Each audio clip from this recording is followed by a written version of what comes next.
Sebbi, 3 leikir búnir á Evrópumótinu. Hvernig meturðu svona frammistöðu liðsins til þessa? Já, við erum búin með 3 leiki. Frammistaðan bara búin að vera ágæt á köflum. Það eru of mikið svona niðurpunktar en við spilum á móti sterkum þjóðum. Tyrkland frábærar og ég myndi segja að þær séu til alls líklegar á þessu móti og svo spilum við Portugal þar sem við spilum mjög vel.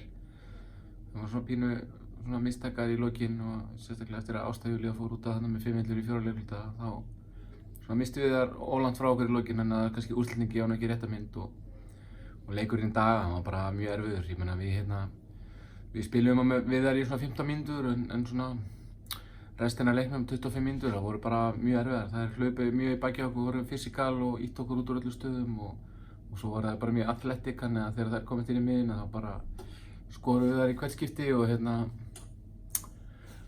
geggjur lýsingina en já eins og ég segi þetta mótið bara frábær reynsla og gaman fyrir okkur að geta mælt okkur á móti góðu liðunum og við erum til þess að reyna að búa til aðlandsliðsleikmenn og svona máta sig á móti bestu liðum í Evrópu þannig að mótið reynsla en svona eins og ég segi dagurinn í dag er svona pínu afturför með að við svona hvernig frammistaðan var á móti Portugal.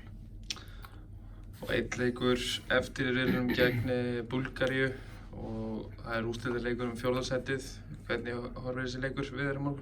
Já, ég myndi segja að það sé bara möguleikar, bara jafnir möguleikar. Ég meina, eins og við hefum verið að spila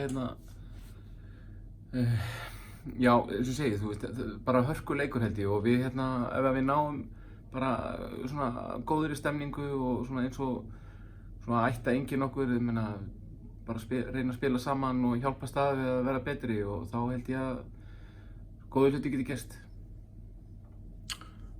Og annars bara lífið ágætt í Skopje og allt alls?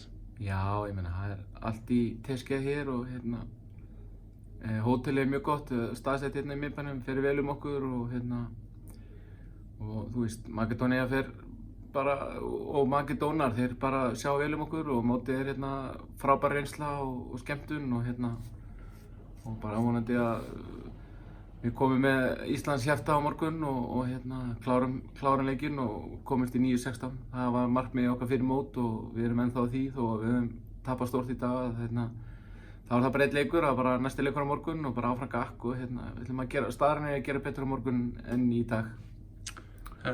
Bara frábært, takk fyrir það og áfram Ísland. Já, sömuleiðis. Kveðjur heim.